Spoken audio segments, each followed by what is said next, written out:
Hello student, जो हमारी test series है उसमें आज हमारा उत्तराखंड का पेपर है। उत्तराखंड की बारी है। एक दिन जीएस, एक दिन उत्तराखंड। ये आपके उत्तराखंड के महत्वपूर्ण प्रश्नों का संग्रह है। इसको मैं एक्सप्लेन कर दे रहा हूँ। आपको हमारा वीडियो कैसा लग रहा है हमें कमेंट करके बताइएगा। और इसके अलावा अगर आप इसका पीडीएफ चाहते हैं तो वो पीडीएफ हमारे टेलीग्राम चैनल संजय देव क्लासेस से डाउनलोड कर सकते हैं। उसके साथ साथ आप अगर हमारी पेड सीरीज लेना चाहते हो तो 150 रुपए मात्र में 150 टेस्ट क्वेश्चनों की सीरीज है। 20 से अधिक क्वेश्चन पेपर उसमें पढ़ने हैं, वो आप ले सकते हैं हमारे ऐप, जो हमारा एसएस स्टडी ऐप है वहां से। बाकी उसमें हम अदर कोर्सेज भी धीरे धीरे लॉन्च कर रहे हैं, क्योंकि थोड़ा समय की कमी के कारण चीजें थोड़ा धीरे हो रही हैं, लेकिन होंगी बेहतरीन। आप यकीन मानिए, उत्तराखंड के जो हम पेपर सेट बना रहे हैं उसके क्वेश्चनों का लेवल देखिए, बहुत शानदार आपको लेवल मिलेगा। सिलेबस को कवर करते हुए बना रहे हैं, ऐसा नहीं कि कोई भी क्वेश्चन उठा करके कहीं से भी उठा के रख दिया है। आप आरओ का सिलेबस देखिएगा, फिर हमारे क्वेश्चनों को देखिएगा, आपको हर चीजें सिलेबस को कवर करते हुए मिलेंगे। अगर 2-3 महीने आप इनको सही ढंग से कर लेते हो, अच्छा स्कोर कर लेते हो, 110 100 प्लस ऐसे स्कोर करने लग जाते हो, तो आप ये श्योर मानिएगा कि प्री आपका क्वालिफाई हो गया। और प्री होने के बाद 90% चांस हो जाते हैं आपकी मेंस होने के। तो बहुत अच्छा आपको एक प्लेटफॉर्म इसके माध्यम से मिल रहा है। बहुत कम आपके फीस रखी है हमने, जहां लोगों ने 1000 2 3 हजार रुपए फीस रखी है टेस्ट पेपर की, हमने मात्र वो 150 रुपए में कर रखा है, ताकि हर बच्चा उसे आसानी से खरीद सके। तो उसी को दृष्टिगत रखते हुए हमने वो लॉन्च किया। बाकी उसका जो आपका लिंक है वो वीडियो के डिस्क्रिप्शन में। और किसी बच्चे को प्रॉब्लम आ रही है, जैसे सेटिंग को लेकर के प्रॉब्लम आ रही है, या आपके किसी भी तरह का हमारे पेपर में जैसे बच्चों को किसी को डाउनलोड होने को लेकर के प्रॉब्लम आ रही थी कि हमारे उसमें खुल नहीं रहा है, तो आप मुझे मेरे पर्सनल नंबर पर मैसेज छोड़ दें। मैं अगर बात नहीं कर पाऊं तो मैसेज छोड़ दें, मैं आपके मैसेज का रिस्पॉन्स करूंगा, और हमारी एंड से कोई दिक्कत होगी तो आपका प्रॉब्लम सॉल्व करूंगा। उसके अलावा आपके एंड से अगर कोई होगी तो उसका भी सजेशन दूंगा कि आपको कैसे उस प्रॉब्लम से बाहर निकलना है। बहुत बड़ी बड़ी प्रॉब्लम नहीं है, छोटी सी है। जैसे आपका सेटिंग को लेकर के है, आपके मोबाइल में कोई थर्ड पार्टी ऐप है तो उसमें थोड़ा दिक्कत आ रही थी, तो एक छोटे से आपके गाइडलाइन को फॉलो करके उस चीज से आप पार पा सकते हो। या कुछ सस्पिशियस जो आपके चीजें हैं उसको लेकर के आपका जो ऐप है उसे ब्लॉक बता रहा है, वो हमारी तरफ से खुलता है। अगर आप मैसेज छोड़ देंगे तो हम खोल देंगे, कोई दिक्कत नहीं है। तो वो बहुत बड़ी प्रॉब्लम है नहीं है। बाकी समय अंतराल में आपके पेपर पढ़ते रहेंगे, आप पेपरों को करते रहिए अच्छे तरीके से, उसको टेस्ट की तरह दीजिए, टेस्ट के माहौल में दीजिए, और उसके टाइम को आप सही तरीके से यूटिलाइज करने का प्रयास कीजिए। आप जिस मैदान में खेलने के लिए जा रहे हैं उस मैदान के हिसाब से अपनी प्रैक्टिस को कीजिए, निसंदेह आपको सफलता मिलेगी, इसमें कोई दो राय नहीं है। आप पूरा मन लगा करके चीजों को करिए। बाकी यहाँ से भी आपको बहुत अच्छे क्वेश्चनों का जो कलेक्शन है वो मिलता रहेगा, जो उत्तराखंड की हर परीक्षाओं को ध्यान में रख करके बनाया गया है। उत्तराखंड में किस आंदोलन का संबंध पौड़ी के ऊपरेखाल गांव से है? पौड़ी के ऊपरेखाल गांव से जो आपका दूधातोली लोक विकास संस्थान है उसके जो अध्यक्ष थे, ठीक है, सच्चिदानंद भारती, उन्होंने आपके जो पौड़ी का ऊपरेखाल गांव था जिसमें पानी की भयंकर कमी हो गई थी, तो उसके ऊपरी पहाड़ों में वृक्षारोपण के लिए एक आंदोलन किया था। उस आंदोलन को कहा जाता है पानी राखो आंदोलन, जिसमें वहां पर वृक्षारोपण किया गया, जिससे वहां के जो जल स्रोत सूख गए थे वो पुनः रिचार्ज हो गए और उस गांव में पानी की कमी बहुत हद तक दूर हो गई। तो इसीलिए इसको नाम दिया गया पानी राखो आंदोलन। अगला क्वेश्चन है, प्रथम वन महाविद्यालय फॉरेस्ट स्कूल ऑफ देहरादून की स्थापना किसकी सिफारिशों के आधार पर हुई थी? जिसे हम आज एफआरआई बोलते हैं, forest research institute of India. उसकी स्थापना मूल रूप से हुई थी 1878 में, तब उसका नाम था फॉरेस्ट स्कूल ऑफ देहरादून। तो उसकी जो आपकी सिफारिश की थी कि फॉरेस्ट स्कूल खोला जाए, वो डिट्रिच ब्रेंडिस ने की थी। ब्रेंडिस का आशय ये था कि भारत में जो हमारे वन संसाधन है उनका सही तरीके से अगर व्यावसायिक यूटिलाइजेशन करना है तो उनका सही ज्ञान होना बहुत जरूरी है। इसी को दृष्टिगत रखते हुए उन्होंने आपके वन महाविद्यालय खोलने की आपके संस्तुति करी थी, सिफारिश करी थी, और सरकार ने फॉरेस्ट स्कूल ऑफ देहरादून के नाम से इसको स्थापित कर दिया। बाद में इंपीरियल स्कूल हुआ, ठीक है। उसके बाद फिर आपका आजादी के बाद इसे हमने फॉरेस्ट रिसर्च इंस्टीट्यूट बना दिया देहरादून का, जिसे हम एफआरआई बोलते हैं। अगला क्वेश्चन है, उत्तराखंड राज्य में दिव्यांगों को पेंशन दिए जाने के लिए न्यूनतम दिव्यांगता कितनी रखी गई है? दिव्यांग जो आपके, जिन्हें हम आपके फिजिकली कमजोर मानते हैं, जिन्हें विकलांग बोला जाता था, अब उनके लिए दिव्यांग शब्द का प्रयोग किया जा रहा है। दिव्यांगों को वृद्धावस्था और जो आपके विधवा पेंशन है उसी की तर्ज पर हमारे समाज कल्याण विभाग द्वारा पेंशन दी जाती है प्रतिवर्ष, प्रति माह। वो आपके तब दी जाती है जब उनके पास समाज कल्याण विभाग के द्वारा दिया गया, जो मेडिकल विभाग द्वारा समाज कल्याण विभाग को अधिकृत होता है, वो सर्टिफिकेट में उसकी दिव्यांगता कम से कम 40% हो, तभी ये हो सकता है। ठीक है, 40% से नीचे की दिव्यांगता में पेंशन नहीं लगती है, 40% से ऊपर की दिव्यांगता होनी चाहिए, तभी जाकर के किसी भी हिस्से में हो शरीर के, लेकिन 40% होना चाहिए, तभी जाकर के उसमें आपका पेंशन दी जाती है। अगला, निम्नलिखित में से किस परियोजना को धरासू परियोजना भी कहा जाता है? धरासू, धरासू उत्तरकाशी में है। धरासू परियोजना मनेरी भाली 2 को कहा जाता है। मनेरी भाली 2, मनेरी भाली 1 आपका तिलौत में है, मनेरी भाली 2 आपका परियोजना धरासू के नाम से जानी जाती है। हालांकि इन जो मनेरी भाली का फेज है, इस पर अब सरकार ने, एनजीटी ने बैन लगा दिया है। ठीक है, सुप्रीम कोर्ट के सख्त निर्देश हैं कि मनेरी भाली, पाला मनेरी और उसके अलावा लोहरी नागपाला परियोजनाएं अब आगे को निर्मित नहीं हो पाएंगी। जितना काम इनमें हुआ था उतने ही काम में ये रोक दी गई है, क्योंकि ये क्षेत्र इको सेंसिटिव जोन घोषित कर दिया गया। अर्थात जो गंगोत्री ग्लेशियर है उसके तीव्र गति से पिघलने के कारण यहाँ पर आपकी दिक्कतें आ रही हैं, जो पर्यावरणीय समस्या है उनके समाधान के लिए किया गया। बद्री विशाला नामक दैनिक समाचार पत्र कहाँ से प्रकाशित होता है? बद्री विशाला समाचार पत्र प्रकाशित होता है हरिद्वार से। बद्री विशाला दैनिक समाचार पत्र है, उत्तराखंड का स्थानीय समाचार है और हरिद्वार से प्रकाशित होता है। अगला क्वेश्चन है, उत्तराखंड में चाय विकास कार्यक्रम कितने जिलों में संचालित होता है, हो रहा है?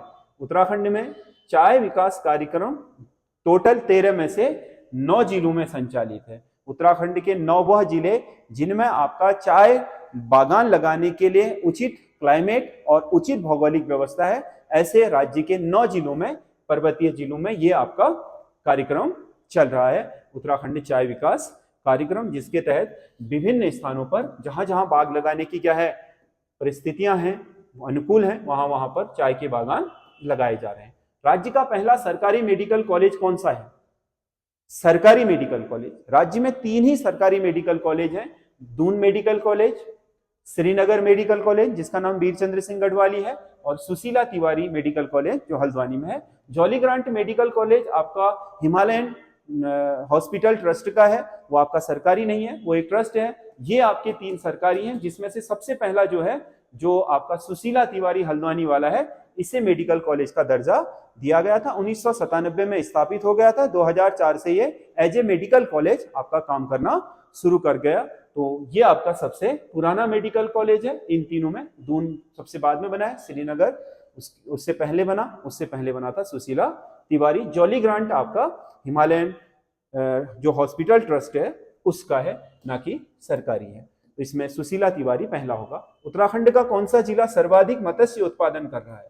मत्स्य से आपका क्वेश्चन पूछ लिया था, उत्तराखंड का कुल मत्स्य उत्पादन कितना रहा करके। तो इसमें जो उत्तराखंड में ओवरऑल मछली का उत्पादन हो रहा है, उसमें सबसे ज्यादा भागीदारी जो है वो आपके उधम सिंह नगर जिले की है, यूएस नगर की। यहाँ पर जो आपका छोटे मोटे तालाब हैं, झीलें हैं, और आपके जो नानक सागर डैम आदि हैं, या फिर आपके जो घरेलू मछली तालाब हैं, उनमें आपका मछलियों का उत्पादन हो रहा है। राज्य में सबसे ज्यादा मछली उत्पादन यही जिला कर रहा है वर्तमान में। अगला क्वेश्चन है, टिहरी झील के विकास के लिए एशियन डेवलपमेंट बैंक के साथ कितने करोड़ का समझौता हुआ है? जो एडीबी है, एशियाई विकास बैंक, उसके साथ टिहरी जो झील है उसके विकास, जिसमें पर्यटन की कई सारी गतिविधियां होनी है, उसमें ढांचागत सुविधाएं बननी है, उसके लिए 1800 करोड़ रुपए का समझौते पर हस्ताक्षर हुए हैं, जिसके तहत एशियन डेवलपमेंट इस झील के विकास के लिए 1800 करोड़ रुपए की धनराशि लोन के रूप में देगा। क्योंकि इनके द्वारा दिए जाने वाले लोन की क्या जो किस्त, जो आपके ब्याज दर होती है वो बहुत ही न्यूनतम होती है और नॉमिनल होती है, जैसे वर्ल्ड बैंक की और आपके जो एशियन डेवलपमेंट बैंक है। गुजरात में आयोजित 36वें राष्ट्रीय खेलों में उत्तराखंड का स्थान क्या रहा? जो गुजरात में आयोजित 36वें राष्ट्रीय खेल हुए हैं इस वर्ष, उनमें उत्तराखंड को 26वां स्थान मिला है। जो ओवरऑल कैटेगरी है उसमें 26वां स्थान मिला है। बहुत नीचे है क्योंकि टोटल 28 ही राज्य हैं और 8 केंद्र शासित प्रदेश हैं, उनमें 26वां स्थान। आप सोच सकते हो कि खेलों के मामले में उत्तराखंड की स्थिति बहुत अच्छी नहीं है, क्योंकि राष्ट्रीय खेलों में दबदबा रहता है हमेशा पंजाब, हरियाणा, इन सारे का, क्योंकि खेल के मामले में ये सब क्या है, बहुत आगे हैं। इस वजह से उत्तराखंड पुलिस द्वारा महिला सुरक्षा हेतु कौन सा ऐप लॉन्च किया गया है? उत्तराखंड पुलिस ने महिला सुरक्षा के लिए हाल ही में एक ऐप लॉन्च किया है, उसका नाम है गौरा शक्ति ऐप। ये आपके महिलाओं की सुरक्षा के लिए ऐप है, जिसमें आपके महिलाएं अपनी शिकायत तुरंत दर्ज करवा सकती हैं, पुलिस उस पर तुरंत एक्शन लेगी, रैपिड एक्शन के लिए। अगला, रुद्रचंद के समय पौड़ी 15 विश्वा क्या था? रुद्रचंद जिसने आपका धर्म निर्णय पुस्तक लिखी और कुमाऊं क्षेत्र में बहुत बड़े आपके एक धार्मिक या जो आपके जातिगत व्यवस्था है उसमें लोगों के कार्य के आधार पर उनका वर्ण व्यवस्था करी, तो उसमें आपका जो 15 पौड़ी विश्वा था वो सामान्य जन के लिए शब्द प्रयोग किया जाता था। पौड़ी 15 विश्वा शब्द जो सामान्य जनता थी उसके लिए प्रयोग में लाया जाता था। अगला क्वेश्चन है, भोलूराम और नागेंद्र सकलानी किस आंदोलन में शहीद हुए थे? भोलूराम और नागेंद्र सकलानी ये आपका टेहरी राज्य आंदोलन में, जो कीर्तिनगर आंदोलन हुआ था उसमें शहीद हुए थे। इसके बाद ही टेहरी में बहुत आपका हिंसात्मक आंदोलन हुआ, जिसके कारण टेहरी के जो मानवेंद्र शाह थे अंतिम शासक, उन्होंने टेहरी राज्य के विलय के हस्ताक्षर भारत संघ में कर दिए कि भारत संघ में टेहरी राज्य का विलय होगा, उसके परपत्र पर हस्ताक्षर कर दिए। शाहजहां के गढ़वाल आक्रमण के समय उसकी सहायता किस चंद शासक ने की थी? 1635 ईस्वी में आपके शाहजहां ने गढ़वाल पर आक्रमण किया था, जिस समय कर्णावती वहां की शासिका थी, उनके हाथ में बागडोर थी, तो उस समय शाहजहां की सहायता करी थी बाज बहादुर चंद ने। कुमाऊं के चंद शासक बाज बहादुर चंद ने शाहजहां की सहायता करी, क्योंकि चंदों और पवारों के बीच आपसी वैमनस्य बहुत ऊपर रहता था और एक दूसरे के राज्य क्षेत्र में ये अक्सर आक्रमण करते रहते थे, एक दूसरे को अपना विरोधी समझते थे, इसलिए बाहर के लोगों को भी इन्होंने अपने पड़ोसियों के विरुद्ध सहायता दी। प्रसिद्ध पाषाण देवी का मंदिर कहाँ स्थित है? पाषाण देवी का मंदिर नैनीताल जिले में स्थित है, ये भी कई बार आपका पूछा जा चुका है, पाषाण देवी का मंदिर। अगला क्वेश्चन है, कत्यूर काल में सभी सेनाओं का प्रमुख क्या कहलाता था? कत्यूर काल में जो सभी सेनाओं का प्रमुख होता था वो कहलाता था महासामंत। सभी सेनाओं का प्रमुख महासामंत कहलाता था। ठीक है, महाबलाधिकृत आपका शब्द यहां प्रयोग में नहीं लाया जाता था, वैसे ये आपका न्यायाधीश होता था गुप्त काल में। और मीर बख्शी मुगल काल में था, बाद में तो आ गया पवारों के काल में मीर बख्शी मुख्य सेनापति, लेकिन कत्यूर काल में नहीं आया था, तो इसमें महासामंत इसका सही आंसर है। अगला क्वेश्चन है, गांधी जी द्वारा किस एक को उत्तराखंड से पहला व्यक्तिगत सत्याग्रही चुना गया था? 1940 में जो व्यक्तिगत सत्याग्रह चला था पवनार आश्रम से दिल्ली चलो आंदोलन बोलते हैं, उसमें उत्तराखंड से पहले जो आपके सत्याग्रह थे वो थे विद्याधर वैष्णव। वैसे शुरुआत में तो गांधी जी ने मना कर दिया था यहाँ के लोगों को, क्योंकि यहाँ जो डोला पालकी प्रथा थी, यहाँ के उच्च जातीय लोग उसे खत्म नहीं कर रहे थे, तो महात्मा गांधी ने कहा जब तक तुम क्या इन सारी जो रूढ़िवादिता है इनसे बाहर नहीं निकलोगे, आपको राष्ट्रीय आंदोलन या स्वतंत्रता के लिए प्रयास करने की कोई आवश्यकता नहीं है, क्योंकि आप मानसिक रूप से स्वतंत्र नहीं हो तो स्वतंत्रता प्राप्त करके कर भी क्या लोगे। इसीलिए बाद में जब डोला पालकी आंदोलन समाप्त हुआ तो उत्तराखंड के लोगों को व्यक्तिगत सत्याग्रह में भाग लेने की अनुमति गांधी जी द्वारा दे दी गई और विद्याधर वैष्णव पहले सत्याग्रही बने उत्तराखंड की ओर से। अगला क्वेश्चन है, कौन सा एक सही सुमेलित नहीं है? अस्कोट वन्यजीव विहार 1986 ये इनके स्थापना के वर्ष है, सोना नदी 1988, विंसर 1988, नंदौर 2012। इसमें से जो सोना नदी वन्यजीव विहार है पौड़ी में, उसकी स्थापना 1987 में हुई थी। पौड़ी में जो आपके रामगंगा की सहायक नदी है सोना नदी, जो आपके जिम कॉर्बेट नेशनल पार्क में आपके पार्क के पास आकर के रामगंगा से मिलती है, तो उसी की घाटी और पर्वत की जो आपके उसका जो बेसिन है उसी में सोना नदी वन्यजीव विहार स्थापित किया गया है। यह आपके 1988 में स्थापित हुआ था। अगला क्वेश्चन है, संस्कृत नगरी किस एक का उपनाम है? प्राचीन काल में संस्कृत नगरी भी किसे कहा जाता था? ऋषिकेश को। संस्कृत नगरी एक उपनाम किसका है? ऋषिकेश का, क्योंकि संस्कृत के पठन पाठन और उसके विकास के लिए ये क्षेत्र आपके ऋषियों के काल से ही बहुत फेमस रहा था इस वजह से। कौन सा एक झूम कृषि का कुप्रभाव नहीं है? झूम कृषि, जल स्रोतों का सूखना, बिल्कुल सूख जाते हैं क्योंकि जंगल कटते हैं तो उसकी जड़ों में जो एब्जॉर्ब होने की क्षमता होती है पानी की वो कम हो जाती है, इसलिए जो पहाड़ों पर प्राकृतिक जल स्रोत है वो सूख रहे हैं। तो ये तो है ही। प्राकृतिक आवासों का नष्ट होना, प्राकृतिक आवास जिसमें चिड़िया घोंसला बनाती है, जंगली जानवर रहते हैं, कीड़े मकोड़े रहते हैं, वो सब जल करके राख हो जाते हैं। वातावरण का गर्म होना, क्योंकि इस काटिल विधि में जब पेड़ों को काटा जाता है तो जलाया भी जाता है, उससे धुआं, आग से जो कार्बन डाइऑक्साइड और गर्मी होती है वो वातावरण को गर्म करती है, यानी कि ग्लोबल वार्मिंग। वनों की उत्पादकता का बढ़ जाना, ये कुप्रभाव नहीं है। वनों की उत्पादकता वैसे भी नहीं बढ़ती है क्योंकि उसकी उत्पादकता तो कम हो जाती है, उसके क्षेत्र को पूरा काट दिया जाता है। तो इसका सही आंसर होगा डी। अगला क्वेश्चन है, खड़क सिंह वाल्दिया का संबंध किससे है? खड़क सिंह वाल्दिया का संबंध किससे है? अंतरिक्ष विज्ञान, चिकित्सा विज्ञान, वनस्पति विज्ञान और भूविज्ञान। खड़क सिंह वाल्दिया का संबंध है भूविज्ञान, जो आपका इस क्षेत्र के वैज्ञानिक रहे हैं। भूविज्ञान के मतलब भूमि के अंदर का जो हमारा भूमि की संरचना है उससे संबंधित विज्ञान होता है, जिसे हम जियोलॉजी बोलते हैं, उसके। रम्माण उत्सव प्रतिवर्ष किस माह मनाया जाता है? रम्माण चमोली के पेनखंडा में मनाया जाने वाला एक प्रमुख आपका त्योहार है, जिसे आपके अमूर्त विरासत सूची में भी स्थान है। तो ये आपका अप्रैल माह में बनाया जाता है। किसमें? अप्रैल माह में, आपके कहाँ? चमोली में, जिसमें विभिन्न तरह के आपके रामायण के दृश्यों को नाट्य रूप में प्रस्तुत किया जाता है, इसीलिए इसे रामायण के नाम से ही रम्माण नाम मिला हुआ है। उत्तराखंड में फरण क्या है? उत्तराखंड में फरण एक तरह का मसाला है जो खाने में प्रयोग किया जाता है। अगला क्वेश्चन है, किस जनजाति में बाजदिया नामक विवाह प्रचलित है? बाजदिया विवाह, बाजदिया जो विवाह है वो आपके जौनसारी जनजाति में प्रचलित है। बहुत सरल कोटि के प्रश्न है ये। अगला क्वेश्चन है, कुली बेगार प्रथा का हल निकालने के लिए खच्चर सेना का गठन किस कमिश्नर ने किया था? तो कुली बेगार प्रथा, जो लोगों से कुली का काम कराया जाता था, उसका हल निकालने के लिए जो आपका खच्चर सेना बनाई थी वो कमिश्नर ट्रेल ने बनाई थी, और बहुत सफल नहीं रही, इसलिए बाद में फिर आपके कुली बेगार को ही कंटिन्यू रखना पड़ा। तो ये 25 क्वेश्चन है, आपको कैसे लगे कमेंट करके जरूर बताइएगा। इसके अलावा कल एक बच्चे ने आपका ये क्वेश्चन करा था कि सर ये जो आपके ऋग्वैदिक सभ्यता है इसमें आपका चौथा विकल्प कैसे सही होगा?